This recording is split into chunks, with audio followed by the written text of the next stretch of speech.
नमो नमः। प्रवाचिका अहंदया जोशी अत्र समेषां स्वागतम्। अद्य नूतनपुस्तकपठनस्य आरम्भं करिष्ये। अस्तु तर्हि आरम्भं कुर्मः। पुस्तकस्य नाम अस्ति छावा। शिवाजी सावंत महोदयेन लिखितं पुस्तकमिदम्। अस्तु आरम्भं कुर्मः।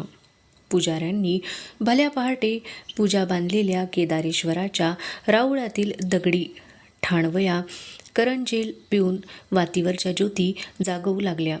राऊळाचा गाभारा त्यांनी उजळून टाकला. पुरंदरच्या बालेकिल्ल्यातील राणीवशाच्या दारुणी महालात मात्र रोजाना चालायचा तसा कुणबिणींचा कुजबुजता राबता सुरू झाला नव्हता. दारुणी महालातील बाळंतिणीच्या अंधेरी दालनाचा दरवाजा अजून बंदच होता. त्या मिटल्या दरवाजासमोर फरसबंदीवरून एक उतारवयाकडे झुकवा झालेले स्त्री खानदान अस्वस्थपणे चिंतागत जडावल्या येरझारा घेत होते. स्वतःच्या उतावळ्या मनाने दालनाचा दरवाजा उघडला आहे अशी कल्पना करून त्या स्त्री खानदानाने कैक वेळा दरवाजाला आपली चंद्रावळी शांत नजर दिली आणि हताश होऊन पायगतीच्या फरसबंदीला ती नजर पुन्हा जोडून कुणाला ऐकू जाणार नाही अशा बेताने स्वतःशीच आई जगदंबे, आई जगदंबे असे पुटपुटणे चालू ठेवले. त्या होत्या जिजाऊ साहेब, शहाजीराजे भोसले यांच्या राणी सरकार, श्रीमान शिवाजीराजे भोसले यांच्या मातुश्री आऊसाहेब, भोसले कुळीचा पवित्र मंगल कुंकुमकरंड, जगदंबेला स्त्री जातीच्या रूपात पडलेले सर्वात गोमटे स्वप्न. उत्तर रात्रीपासून जिजाऊ त्या मिटल्या दरवाजासमोर अशाच ये जा करीत होत्या.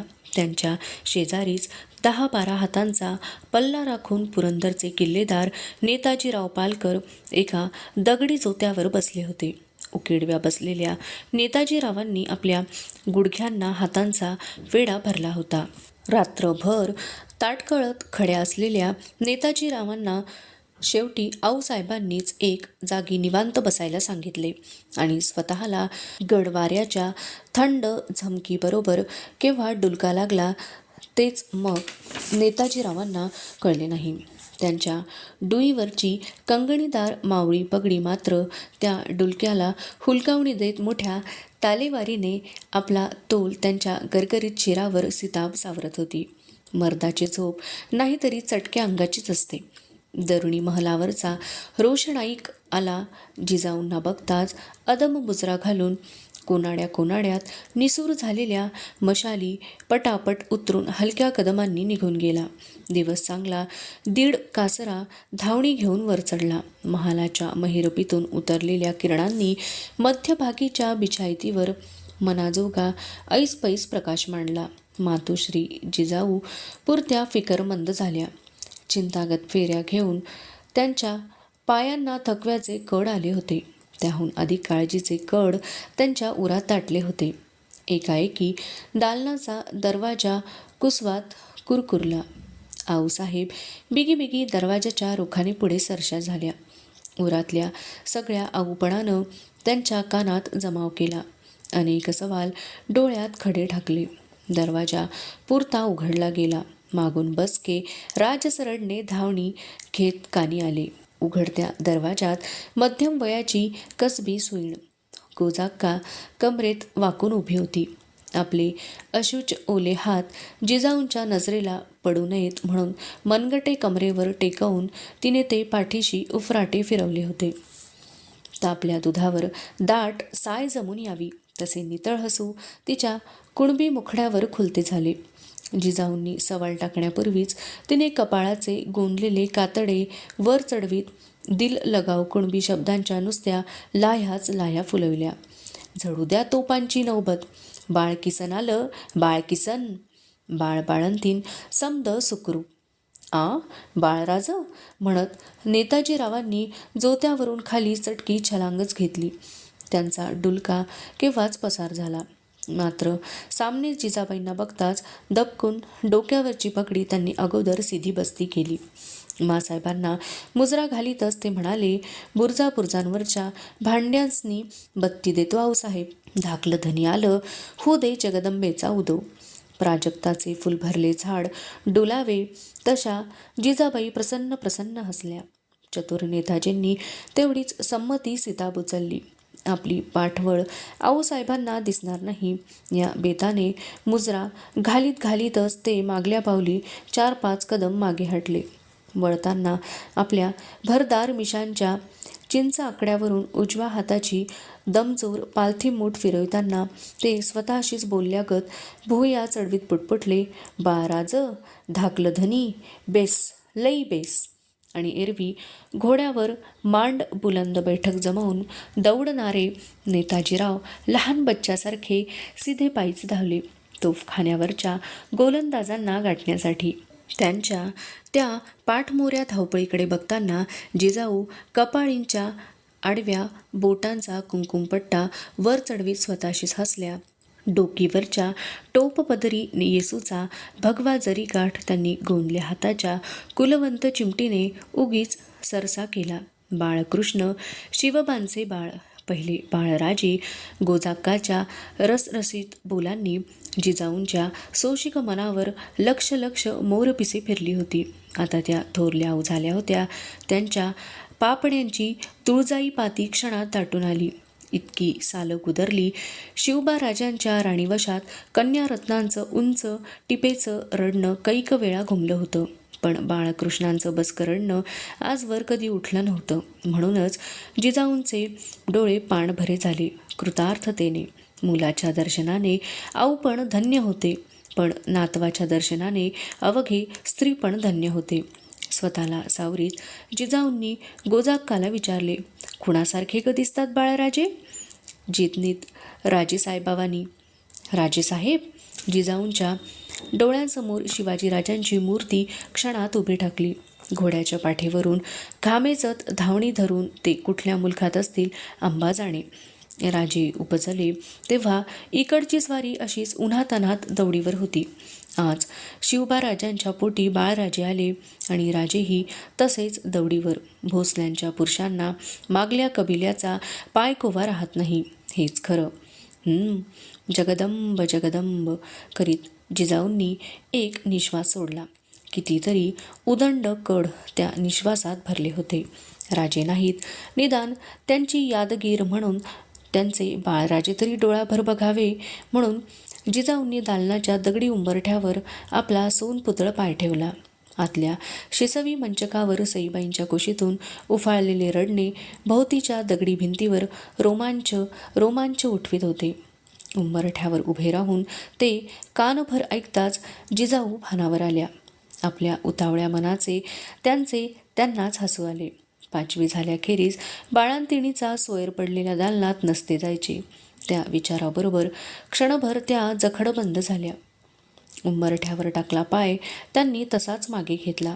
नेसूच्या निरीजवळ खोचलेली मोहरा जड थैली त्यांनी खेचून हातात घेतली. सत्का उतरा बाळराजांचा गोजाबाई म्हणत त्यांनी वाकून ती थैली उंबरठ्याच्या आत ठेवली.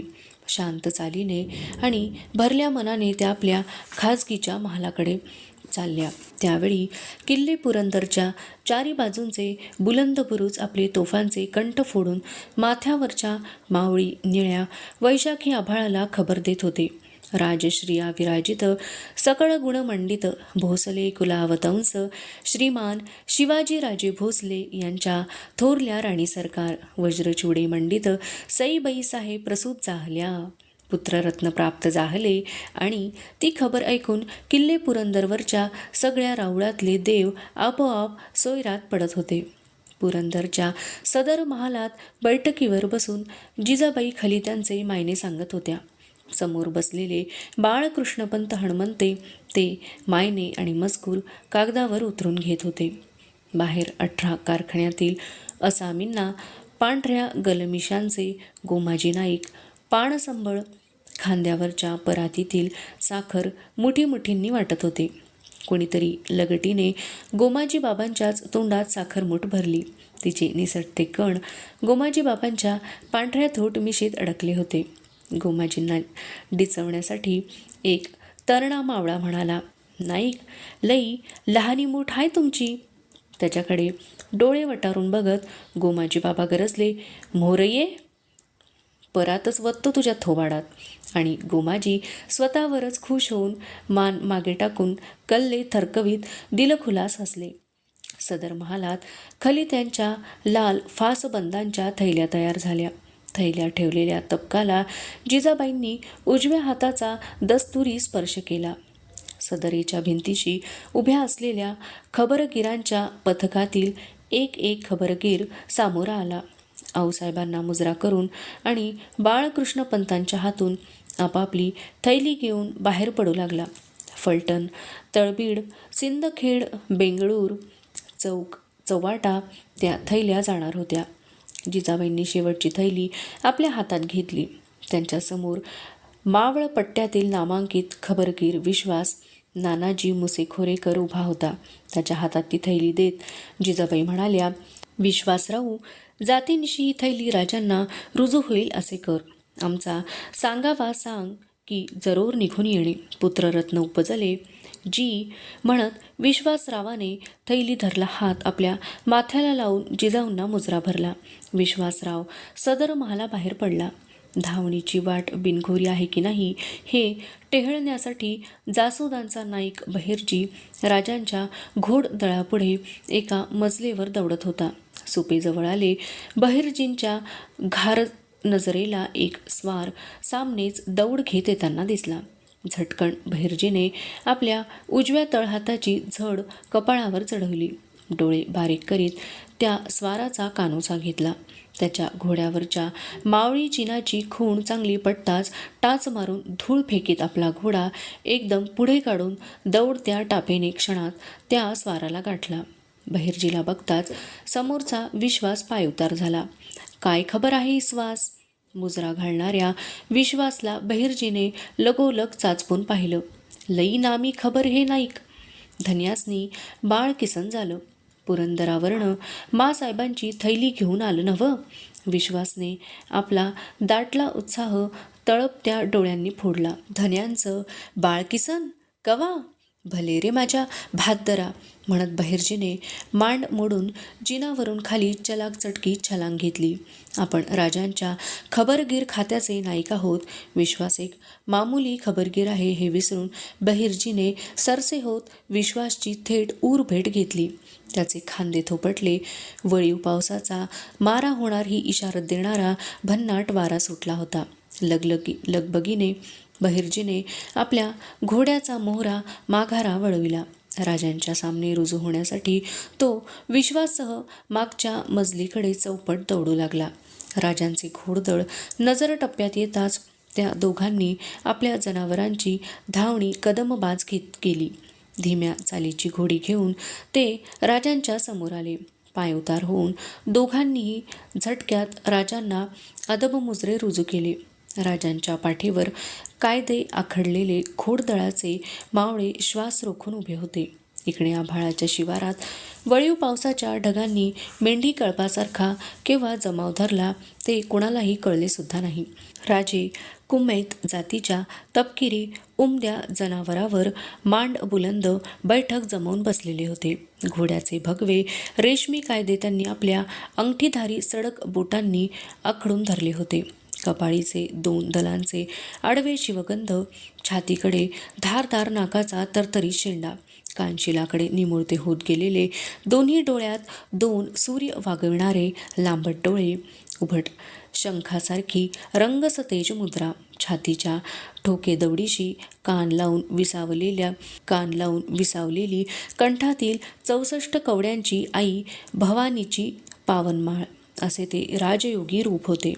धावणीत घोड्यांच्या टापांखाली उसळलेली तांबड धूळ त्यांच्या पांढऱ्या शुभ्र टोपावर आणि काळ्या शार दाढीवर उतरून सार्थकी लागली होती. बहिर्जीला बघताच राजांच्या रक्तजागल्या रसरशीत ओठातून काळजाची ठाव घेणारी सोनेरी बोलांची चलाख कबुतरे क्षणात उडाली. बोला नाईक, सीताप, पाठमोरे वळाया, कोण वजह? काही आफत? राजांच्या उजव्या भुवईने वर चढत कमानी बाग धरला. नाही धनी, ह्यो इसवास पुरंदरावयनं मासाहेबांची थैली घेऊन आला. लई खुशीची खबर हाय. थोरल्या राणीसाहेबासनी बाळ किसन झालं. धाकलं धनी आलं. कलच्या बेस्तरवारी. असं जगदंब जगदंब. राजांच्या कपाळीचे शिवगंध सईबाईंच्या सावळ्या मुद्रेच्या आठवणीने क्षणभर आकरसले. नकळतच त्यांच्या हाताची सडक बोटे छातीवरच्या माळेतील सफेद कवड्यांवरून फिरली. दुसऱ्याच क्षणी आपल्या तळहाताचा भार जिनावर टाकीत राजे मांड मोडून घोडाउतार झाले. शांत पावली विश्वास जवळ जात त्यांनी काही न बोलता त्याचा खांदा हळूवार थोपटला आणि आपल्या डाव्या हातीचे सोनकडे झटकन खेचून त्यांनी ते विश्वासला दिले.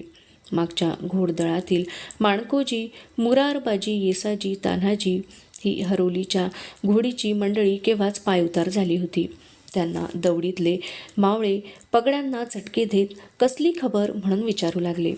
ढगात उठलेल्या विजेचा प्रकाशलोट क्षणात मुलुखभर पसरतो तशी ती खबर घोडदळभर पसरली. ती ऐकताच न राहून एका मावळ्याने नरड्याची घाटी फुलवीत आभाळाकडे मान उडवीत किलकारी दिली. आई भवानीचा उदो उदो, हर हर महादेव.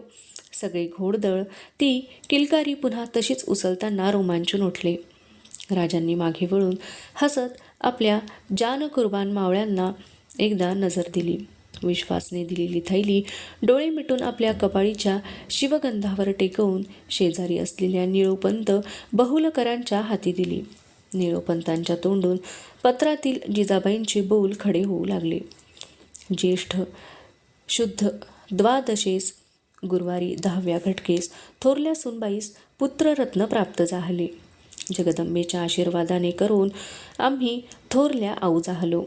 त्या बोलांनी राजांचे मन न्हावून निघाले. धावणीचा शिणोटा पार पसार झाला.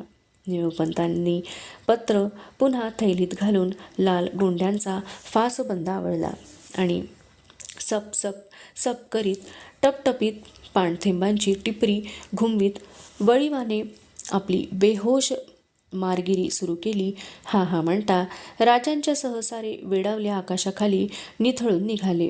राजांच्या टोपावरची दाढीवरची तांबड माती वळीवानं पार पिटाळून लावली.